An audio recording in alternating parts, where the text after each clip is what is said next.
A few weeks ago, I shared that I set aside $42 million for children who don't even exist yet. Predictably, people had opinions. Some people thought it was ridiculous. Others said I was trying to buy my children's future. Some even said I was planning to raise entitled kids who would never understand the real world. And honestly, if I hadn't lived the life I've lived, I probably would have thought the exact same thing. But here's what most people misunderstood. This isn't a story about money. It isn't even about my future children. It's about fear. Because when you've lived through what financial insecurity feels like, you start planning for your family very differently.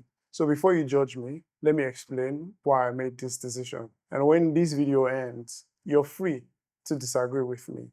Most people have an investment portfolio. I'm building what I call a family capital portfolio. Financial capital, which includes trusts, investments, and businesses. I own a watch brand called Phoenix Watches. Human capital, education, languages, health, and mentors, because these are very, very crucial. Social capital, networks, travel, cultural exposure, and relationships. Spiritual and character capital, values, stewardship, responsibility, faith. Now, let's roll it back a little bit. My childhood changed how I think about money. You see, I wasn't born into wealth. Money wasn't just something we spent. Growing up, I learned something most finance books never teach. Money doesn't just buy things. It determines which decisions a family gets to make. It determines where you live, which school you attend, whether your parents constantly stressed, whether opportunities are available or permanently out of reach. And the truth is, I realized very early that financial insecurity isn't just an income problem, it's an options problem. See, one of the biggest lessons I took from growing up was realizing how much power money has over the decisions families are forced to make.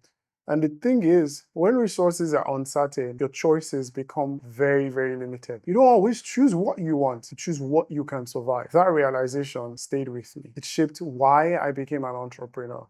People often assume I got into business because I wanted expensive cars or luxury watches.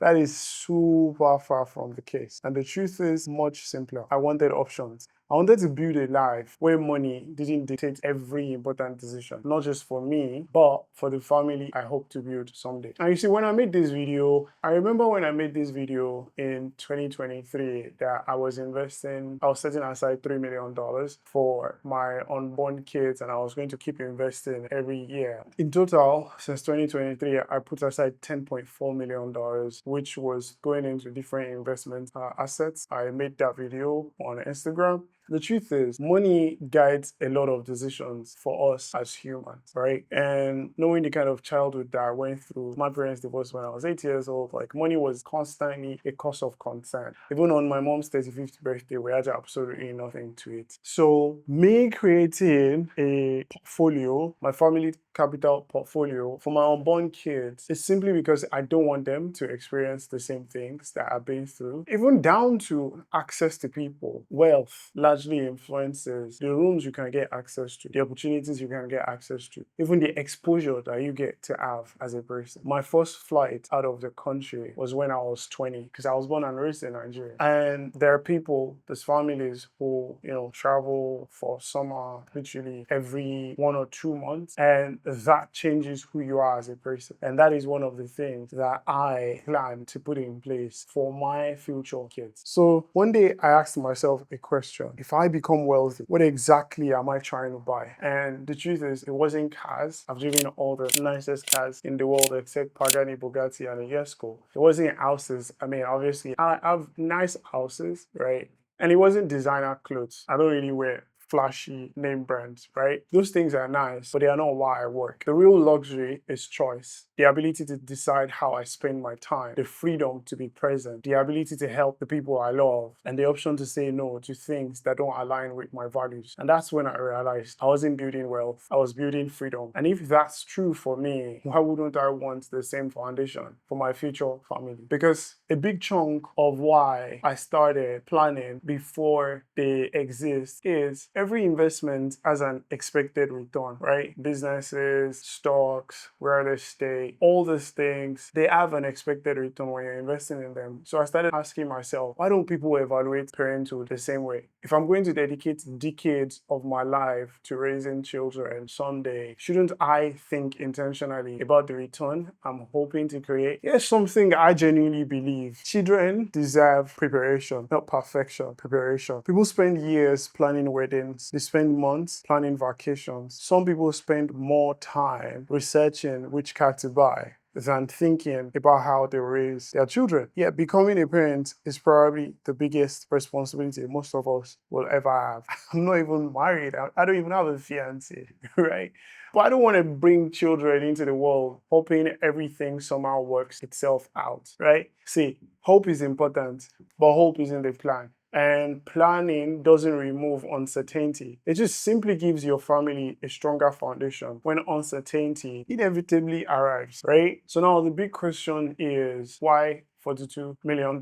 This is the part everyone focuses on, the number. But the number isn't actually the point. The exercise is. I reverse engineered the kind of childhood I hope my future children experience. A life where education isn't limited by finances, where learning multiple languages is encouraged, right? Where they can travel and understand different cultures, because I don't want to raise entitled braggarts. I want them to mix up with other people and see how things work, right? Where they can attend conferences, summer programs, internships, or spend time around people doing extraordinary things because those opportunities are available, not because they are impossible to afford. Where they have access to great healthcare, great mentors. People don't understand how important having access to the right mentors, right? Because these people have lived the path you want to walk, and so it's easier for them to guide you through it. The freedom to explore different interests before settling into a career. Could all of that cost less? Absolutely. This isn't me saying every parent needs to spend this amount. Not even close. The point is that I forced myself to think intentionally about the life I want to create instead of hoping I'll figure it out later, because clarity changes behavior. And this is like super important to me. Now, you're free to 100% disagree with this, but my next point will show you why I do this. You see, one pattern I've noticed while studying families that have preserved wealth over generations is that they rarely think only about money. They think in systems. And something surprised me. You see, there's been wealthy families that have come and gone, and there are wealthy families that have preserved wealth. Families that preserve wealth for generations don't obsess over creating heirs. They obsess over creating stewards. And stewardship is very different from ownership. Ownership says, this belongs to me. Stewardship says, I'm responsible for improving what I inherited before passing it on. They think about education. They think about responsibility. They think about governance. They think about stewardship. They think heavily about values and how knowledge gets passed down, how the character gets developed, how the business, the family business, how it survives beyond one generation. And they put structures in place to ensure that is possible. Now, money does matter, but money without preparation often disappears. And you could see that littered all over history. History is full of fortunes that vanished within a generation or two. Not because the families lacked money, but because they lacked the systems to sustain it. And that made me ask different questions. So instead of asking, how much money should I leave my children? I mean, let's be honest, the $42 million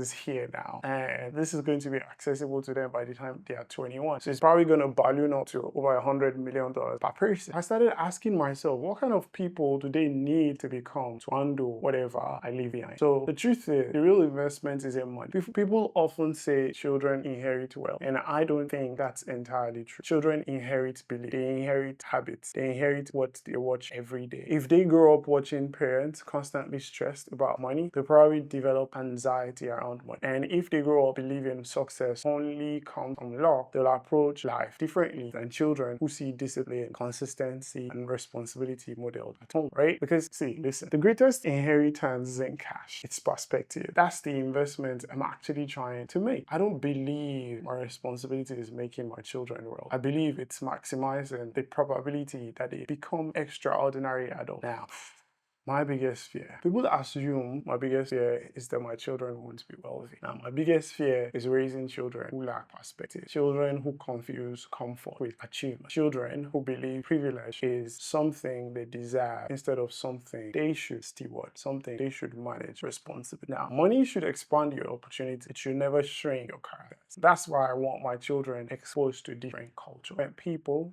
interacting with different ways of living. Because I don't think just raising kids where they only have access to privilege is the right way. No, I want them to understand how fortunate they are without taking any of it for granted. They need to know the value of $1, right? Because gratitude isn't something money can buy. It has to be imbibed. It has to be taught. And this is also one of the reasons why I'm going to homeschool my kid, right? The most important part. This is also about my future wife. You see, there's another reason almost nobody talks about this. This isn't just for my children. It's for the woman I hope to someday spend my life. In all honesty, I don't want financial pressure to become the reason we're constantly absent from each other's life. I don't want our marriage to revolve around survival. I don't want work to steal the years when our children are growing up. I want us to have the freedom to be present. Because frankly speaking, the only way we'll be able to build memories, to raise our children together, is when we have access to all these resources. And truly, money cannot create a healthy family, but it can remove some of the pressure that often strain one. And that's something I think is worth planning for. Now, here's what I hope my children understand. Maybe one day my children will watch this video. If they do, I hope they understand one thing. None of this was ever about making you rich. Money was never the destination. It was the tool. The real goal was giving you the freedom to become who God created you to be, without fear, constantly making decisions on your behalf. If one day you decide not to take over the family business, I'll still love you. And if you choose a different path, I'll still support you. What matters to me is that your decisions come from conviction, not limitation. Every parent leaves something behind. Some leave debt, some leave trauma, and some leave wisdom. Some even leave businesses, some leave value. I'm simply trying to leave preparation. And honestly, maybe I'm wrong. Maybe my plan will change over time. But I'd rather be criticized for planning too early than regret planning too late. Because at the end of the day, I don't believe the greatest gift a parent can give their child is money. I believe it's the freedom to grow into the person they were created to become. And if planning today gives them a better chance of doing that tomorrow, then every hour spent building that future is worth. And this is why I've set aside for the $2 million. I mean, in all honesty, I didn't think it was going to go this fast. Putting aside $3 to $5 million every single year. Invested into gold, invested into stocks, and invested into crypto. And it just blew up because, frankly speaking, putting $500,000 into SanDisk last year was what ballooned this entire portfolio by an extra $28 million. And I'll keep putting aside this money. I genuinely feel like by the time they turn 21, it's probably going to be upwards of 100 million each for each kid. But yeah, so now if you disagree with me, I'm willing to hear your opinion. But if you found value in this video, welcome to the channel. My name is Abdul-Qawiyy, and I'm documenting my journey to the $5 billion net worth through growing and buying companies and eventually selling them. So check out this video and make sure you subscribe to the channel. I'll see you in my upcoming videos.